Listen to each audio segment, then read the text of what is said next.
வணக்கம் நண்பர்களே, நாம் இந்த வீடியோவில் எதை பற்றி பார்க்க போகிறோம் அப்படின்னா, அதாவது அமலாக்கத்துறையினர் வந்து பார்த்திங்கன்னா செந்தில் பாலாஜிக்கு வந்து பார்த்திங்கன்னா ஒரு மனித உரிமை மீறல் பண்ணியிருக்காங்க. அதை பற்றி தாங்க இந்த வீடியோவில் நம்ம முழுமையாக பார்க்க போகிறோம்.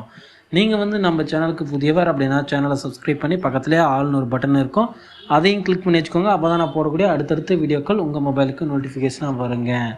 என்ன நடந்திருக்கு அப்படின்னா, அதுக்கு முன்னாடி வந்து பார்த்திங்கன்னா செந்தில் பாலாஜியோட உடல்நிலை எப்படி இருக்குது அப்படின்னு ஒரு டீட்டெயில்ஸ் பார்த்துக்கலாங்க. செந்தில் பாலாஜியோட உடல்நிலை வந்து பார்த்திங்கன்னா அவருக்கு வந்து பார்த்திங்கன்னா பைபாஸ் சர்ஜரி பண்ணுறதுக்கு கிட்டத்தட்ட வந்து பார்த்திங்கன்னா நேற்று எல்லா ஆய்வுகள்லாம் பண்ணாங்க. அதுக்கு பைபாஸ் சர்ஜரி பண்ணுறதுக்கு அவர் உடல்நலம் கரெக்டாக தான் இருக்குது அப்படின்ற மாதிரி சொல்லிட்டாங்க. அதுக்கப்புறம் அவருக்கு வந்து பார்த்திங்கன்னா அந்த மயக்க மருந்துகள் எல்லாமே விடியற் காலையில் 4 மணிக்கு அவருக்கு கொடுக்கப்பட்டதுங்க. ஆப்ரேஷன் பண்ணுறதுக்கு முன்னாடி வலி தெரியாமல் இருக்கிறதுக்கும் மயக்கத்தில் இருக்கணும் தான் வந்து பார்த்திங்கன்னா இந்த மாதிரியான இதெல்லாம் பண்ணுவாங்க. அது மாதிரி மயக்க மருந்துகள்லாம் கொடுத்துட்டு வேலையை ஆரம்பிச்சிட்டாங்க.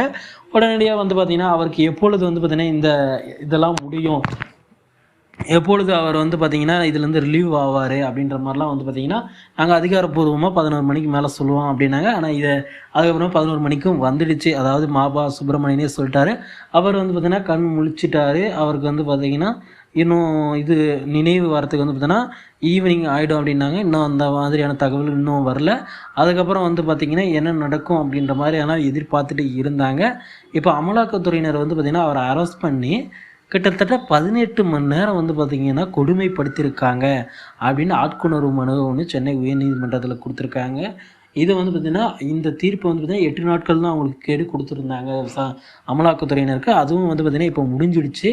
ஏன்னா நாளைக்கு ஒரு நாள் தான் இருக்குது. திருப்பியும் வந்து தொந்தரவு பண்ணக்கூடாது என்னோடய புருஷனை அப்படின்ற மாதிரி ஒரு தகவலை கொடுத்துருக்காங்க. அமலாக்கத்துறையினருக்கு எதிராக ஒரு நோட்டீஸை கொடுத்து செந்தில் பாலாஜியை காப்பாற்ற பார்க்குறாங்க. ஆனாலும் வந்து பார்த்திங்கன்னா அமலாக்கத்துறையினர் இதெல்லாம் விட்டு கொடுக்குற மாதிரி இருக்க மாட்டாங்க. இந்த மாதிரியான செயல்கள்லாம் அவங்க விட்டு போக மாட்டாங்க அப்படின்னு அனைவரும் சொல்கிறாங்க. ஏன்னா அவருக்கு உடல்நிலை சரியில்லைன்னு சொன்னீங்க, உடல்நிலை சரி பண்ணிட்டாரு. 4 தமனைகளில் வந்து பார்த்திங்கன்னா ரத்த ஓட்டங்கள் இல்லை அப்படின்ட்டு அது எல்லாமே சர்ஜரி பண்ணி ரெடி பண்ணிட்டாங்க.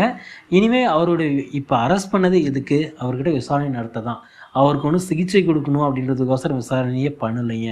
அதனால் இனி வந்து பார்த்திங்கன்னா அமலாக்கத்துறையினர் விட மாட்டாங்க. என்னதான் மனித உரிமையில் மீறல் அப்படின்னாலும் அவங்க சைடு வந்து ப்ராப்பரான எந்த ஒரு டாக்குமெண்ட்டும் கொடுக்காதனால வந்து பார்த்திங்கன்னா இனி செந்தில் பாலாஜி என்ன செய்ய போகிறார் அப்படின்னு, ஏன்னா அது அவங்க உடனடியாக டெல்லிக்கு எல்லாம் எடுத்துகிட்டு போயிட்டாங்க அப்படின்னா ஒன்றுமே பண்ண முடியாதுங்க. அதனால் பொறுத்திருந்து தாங்க பார்க்கணும் ஏன் என்ன நடக்க போகுது அப்படின்ட்டு.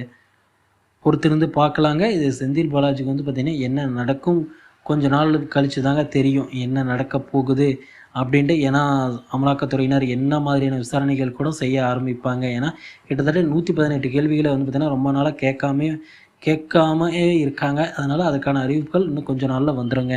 ஓகே ஃப்ரெண்ட்ஸ், வீடியோ உங்களுக்கு பிடிச்சிருந்தது அப்படின்னா நம்ம சேனலை சப்ஸ்கிரைப் பண்ணி பக்கத்துலேயே ஆல்னு ஒரு பட்டன் இருக்கும், அதையும் கிளிக் பண்ணி வச்சுக்கோங்க. அப்போ தான் நான் போடக்கூடிய அடுத்தடுத்த வீடியோக்கள் உங்கள் மொபைலுக்கு நோட்டிஃபிகேஷனாக வரும் ஃப்ரெண்ட்ஸ். தேங்க்யூ.